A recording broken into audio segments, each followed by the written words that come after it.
What's up, guys? Welcome to another video. And this video is going to be one of the biggest theories I think I've ever made on the channel.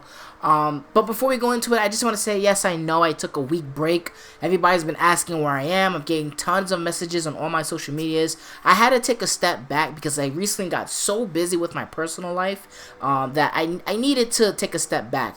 Also, I had to put the channel in a different direction. I can't just do God of War anymore, but that will still be the main focus on this channel.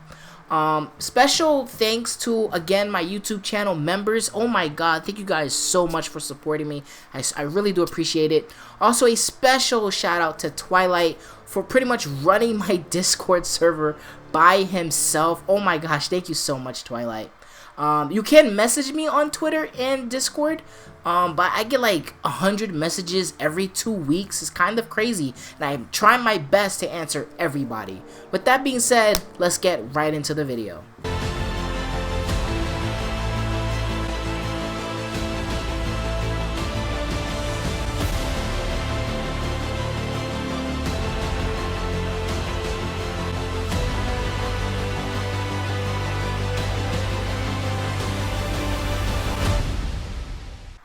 In the last video, I talked about how I knew the giants exist all around the world. I think they were put there on purpose by Tyr. We learned Tyr traveled to other myths, Greek, Mayan, Egyptian, and Chinese mythologies. It could be possible he left giants all over the world during his travels to all of these realms and myths that exist in the world. I'll speak about that more in a little bit. Atreus, I feel, was chosen as the next guardian. We are all aware he has a bigger purpose in this world. It's been a mystery until this video. Before I go into the Giants' plan, let's break down the Giants' return message found in Jotunheim at the end of the game and prove Atreus is actually the next guardian. After all, like Kratos says, this is our story. No. This is your story. We foresee Midgard's fate, overrun a second hell. Neither Odin nor his dead may reach Jotunheim. The ways must be shut. This line is acknowledging this time in the future they are looking at. When the dead are roaming free, people are coming back to life, and hell is pretty much taking over Midgard. At this time is when Atreus' journey began. The serpent and the guardian remained. The only giant left in Midgard is the serpent, as well as Atreus, who is also a giant. Son and grandson of Lufe. When doom befalls the indestructible, only then shall the guardian return. The guardian and the serpent are the final hope for the giants. Once they beat the indestructible, only then can the guardians return. Meaning, after Baldur, the indestructible, falls, the guardian shall now go to Jotunheim. As soon as we defeated Baldur, the next thing we did was go to Jotunheim. The final line says, "We will wait for word that the gods grow good." Now, this line represents the arguments of perspective seen all throughout the game. Kratos has known nothing but bad gods. From the moment after the Baldur fight, when Kratos and Atreus are in the caves, after Kratos says men should not pray to monsters while discussing the gods, up to the end of the game, Atreus and his father go back and forth between good gods and bad gods. To Atreus, there are good gods. He says this multiple times. He believes gods can be good, and he uses Tyr as an example of this. So the last line in that paragraph saying we wait for when the gods grow good, I think that this final line is representing Atreus the Guardian's viewpoints on gods. Foolish. What is? Worshipping the gods? The gods care nothing for them. Men should not pray to monsters. You are God. Leader of the Vanir, once yes, but no longer. You did not think it important to tell me. Harsh, You but cannot trust her. Because she's a guys, god? can you really Her blame taught you Kratos for nothing, that? boy. So there are good gods. Is this what it is to be a god? Is this how it always ends? Sons killing their mothers? Their fathers? Who I was is not who you be. I truly believe that this is basically saying that Atreus is the guardian that's depicted at the end of the game. Now that I proved to you that Atreus is in fact the guardian that is at the end of the game, and that he is an essential piece to the Giants' plan, what is the plan exactly? Now what I'm about to say kind of ties into the phase plan video that I did, also a video about how Odin knew Kratos and Atreus was going to Jotunheim. I used the lost pages for that video. Now thank you for the positive feedback on both these two videos, but you don't have to watch them to continue on with this because I'm going to explain it anyways. But let's get into the Giants' plan.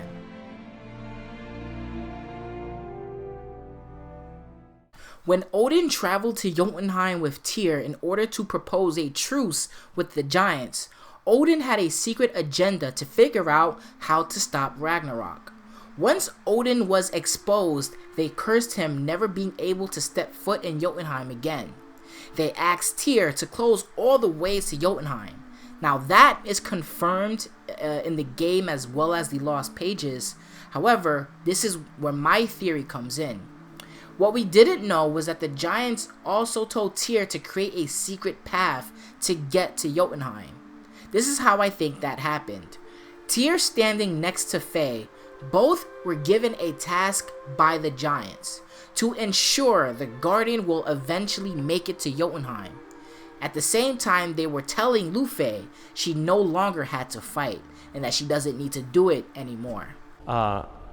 Because they're both warriors who have reached a point in their life where they don't want to fight anymore because they both see through the reasons of why they've been fighting. And meeting at that time, at that exact moment, when both of them are willing to set their weapons down, right, changes fundamentally both of them. The Giants and Faye saw a boy named Loki in the future, a new guardian, a new hope.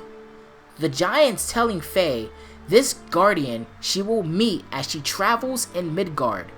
She travels in Midgard only to find out later, after falling in love with Kratos, that the Guardian will be her own son.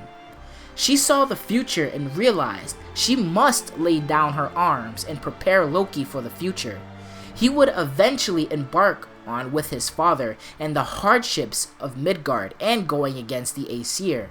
She needed to protect him during this time. So she decides to hide them in the forest, setting up protection runes to hide them. She will choose another path. She will choose Loki. The Giants gave Tyr his mission. As Luffy cares, provides, and raises the Guardian, Tyr will make a path to Jotunheim. A way he can do, but still keep secret from Odin and the rest of the Norse gods. Tyr will be the gatekeeper, setting up challenges, puzzles, and trials only the Guardian and Kratos can get through.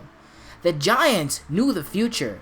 This is why some of the puzzles can only be solved with the Leviathan Axe or the Blades of Chaos, both the Leviathan Axe's freezing ability and the Blades of Chaos eventually being able to harness the winds of hell.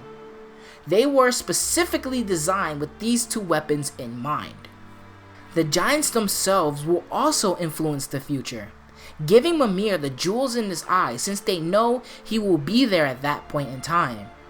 With Faye guiding the Guardian to Jotunheim, and Tyr creating the path Faye will guide them down, ensures that the Guardian shall return to Jotunheim. And when he does, he will spread the ashes, signaling the Giants who will remain to come home.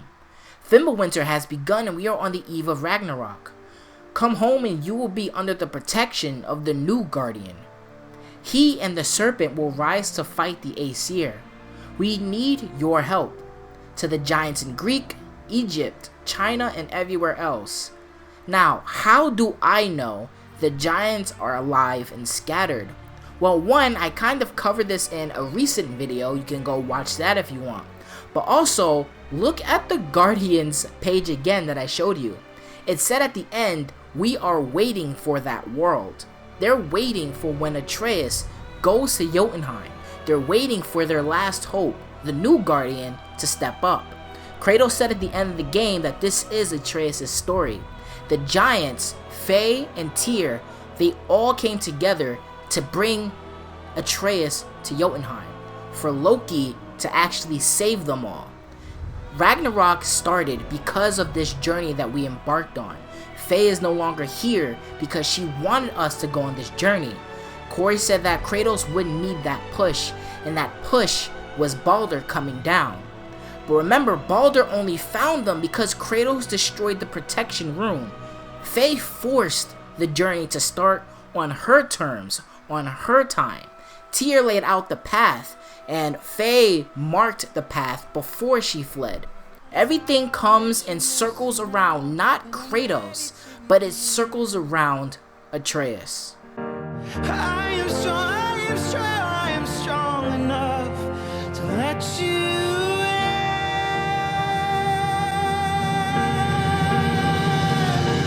I'll shake the ground with all my might, and I will pull my whole heart up to the surface.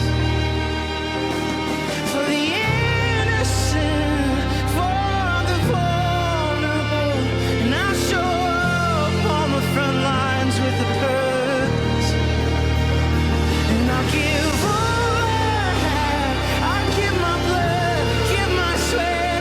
An ocean of tears will spill for what is broken. I'm shattered porcelain, glued back together again. Invincible, like I've never been.